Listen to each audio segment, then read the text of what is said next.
Now, Granny's, Abner, I believe that's our ring. I dog his Lum, I believe you're right. I'll see. Hello, Jot 'em Down store. This is Lum and Abner.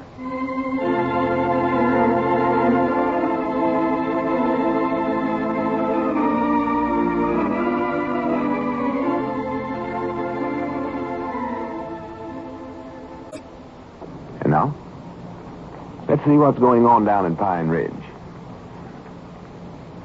Well, the population of Pine Ridge is one less than it was last week, and the Army has been increased by one, Mousy Gray being responsible for these particular statistics. And while the population is dropping, those remaining at home are constantly showing burdens.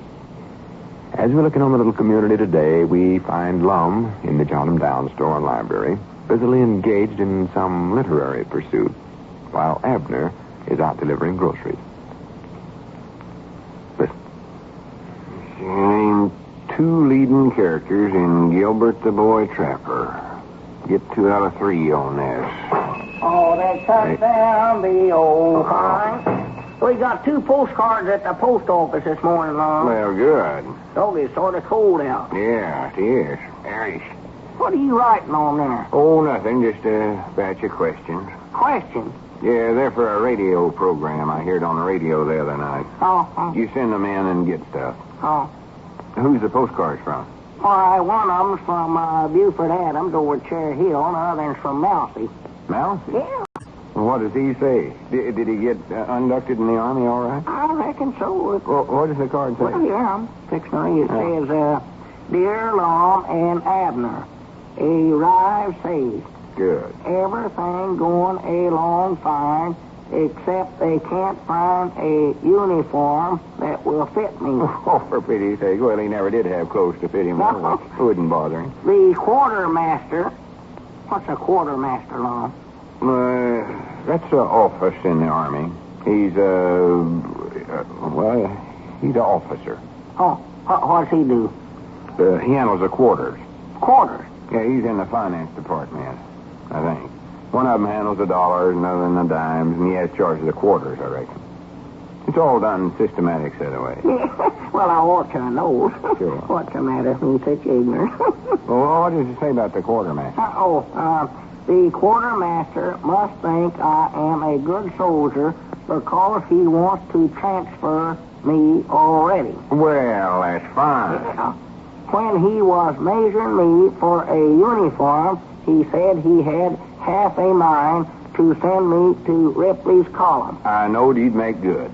I don't know where that column is stationed, but it sounds good to me. Well, good for Mousy. Yes, sir. Ain't been in the Army but a couple of days, and already they're advancing him. Oh, I knowed he'd make good. I knowed it. No, what else does he say? Must close now. Your friend, Private Lou Ellen Snavely Gray. P.S. The Army is just like a mother to me, only bigger.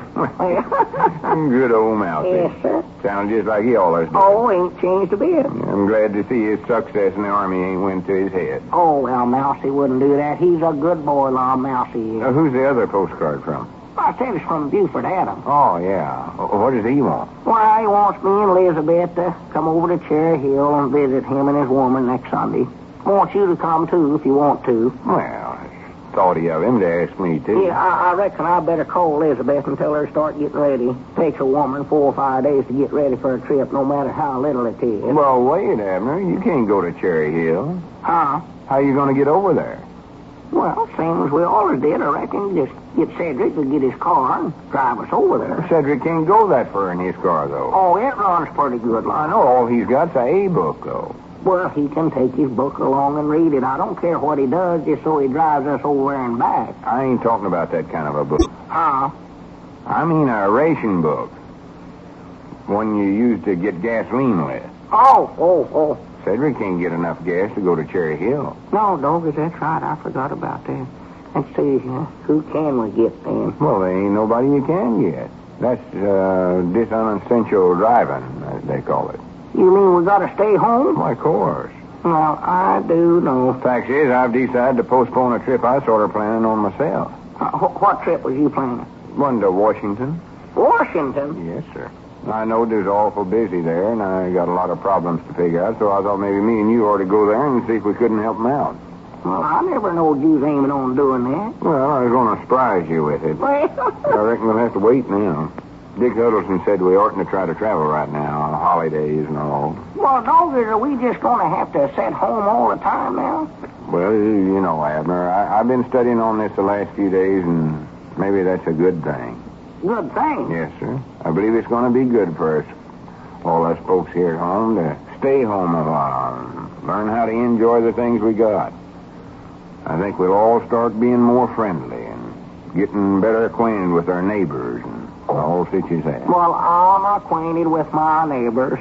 Ulysses S. Quincy lives south of us, sir. Yeah, but you don't actually know your neighbor. I've known him for years. You ought to have him drop over in the evenings and sit around in your parlor and get him around the piano, the organ, and sing songs with them, stuff like that. I don't believe old Ulysses can sing a note. There's the worst one voice I ever heard in my life. That'll drive folks away from home listening to him. Well, you don't have to sing. I just use that as an example of what you might do. That's a pretty poor example when you got Ulysses around. I'll say that for your ID. Well, you can do other things. Lots of other good wholesome things you can do. What? Make popcorn balls. Oh.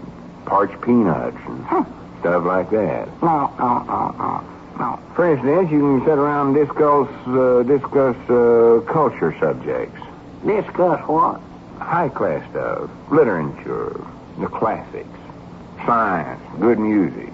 You know, them concertos and big symphonies and all that. What in the world are you talking about? I'm talking about raising the culture standard of Pine Ridge. That's what I'm talking about. Me and Professor Sloan was discussing different stuff the other day, and he said this would be a good time to start up a discussion club. Oh, another one of the professor's ideas, huh? Well, not all of it. I studied up some of it myself. A little bit, anyway. I helped think of the name of it. I've done that. Have you got a name for it already? Oh, sure. The Pine Ridge Golden Era Discussion Club. For the land's sake. And I'm the president of it.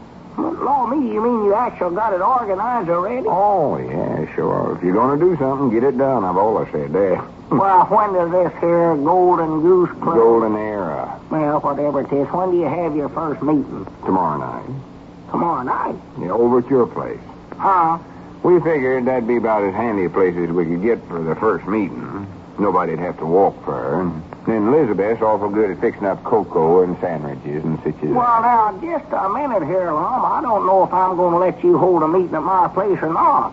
Whereabouts can I go if my house is all cluttered up with you club fellers? Why, you won't need to go no place. You'll be right there with us. You're a member of the club. I am. Why, sure. The fact is, you're a chartered member. Well, good for me. I never even knowed I'd joined. And here I am at whatever you said I am. Know me if I ain't a goer. I reckon we'll start about 7:30 or 8. Yeah, that's a good idea. I'll get out the checkerboard. No, now, we ain't going to have no checkerboards around. This is a culture meeting. We just discuss high-class subjects, famous paintings, and such as that. You mean we're just going to sit there and talk about a picture? Well, that and music and literature, classics like Shakespeare and Gilbert the Boy Trapper and famous books. Professor Sloan knows a lot about that stuff. Well, I believe I could talk about them while I was playing checkers. No, you can't now. I want you to concentrate on this. Oh. Time you was getting your culture standard raised up to higher levels. You've been ignorant too long. Yeah, maybe so, but what ignorance I've got, I've always used it to good advantage. I'll say that for me. Yeah, but that ain't good enough. You got to be more like me, smart and intelligent. You don't want to be left behind in Pine Ridge's golden era of culture, do you? I don't know. I might want to after listening to you. Well, I ain't going to let you, I'll tell you that. It's my duty as leader of the golden era to see that you keep up with us. Are you the leader of the golden era? Of course I am. Fact is, Professor Sloan said I was the Socrates and the Confucius of Pine Ridge. Did he say that? Well, he never come right out and said that, but he said that's what Pine Ridge needed, and he's looking right at me when he said it, so I know what he meant. Well, what did he mean by that? Who is them fellers, that Soccer and Confucius and that? Well, I ain't for sure just who Socrates is, but you heard of Confucius. No. He's a feller made up a lot of sayings here a few years ago, just like me and my old Eddard sayings. we're a whole lot alike in a lot of ways. Awful smart, both of us. Yeah, huh? Yeah. To be honest, I believe I'm just a little ahead of him because I've noticed that he takes a lot of my sins and claims they're his. Why, that snake in the weeds. He does. Well, does that other feller at soccer, does he do that too? Well, I don't know. I'll have to wait till we get that set of encyclopedias before I find out about him. What set of encyclopedias? The ones I'm going to get soon as I send in this batch of questions I'm writing up here. Oh, is that what you're doing that for? Yeah. I figured we'd need such books as that for the discussion club. Well, are you sure they'll send them to you, Lum? Oh, sure. If the fellas they got on this radio show I told you about can't answer my questions, I get the encyclopedias. Oh. I reckon I better get an envelope address and get them in the mail, too. Hand me that pen over. Well, are you sure them radio fellers can't answer your questions, Lum? I know they can't, because I studied up some good ones. You did, Just huh? listen to this one. Name 2 leading characters in Gilbert the Boy Trapper. Oh, that's a good one. Now, what's the answer? Well, I ain't worrying about the answers. That's up to them experts. Oh. I think Gilbert's one of the 2 leading characters, though. Well, who's the other? I don't think there is no other. It's sort of a trick question. Oh, no, me, they'll never get that. Of course not. Almost I hate to send these questions in. I hate to show them experts up. Yeah. You know what's liable to happen?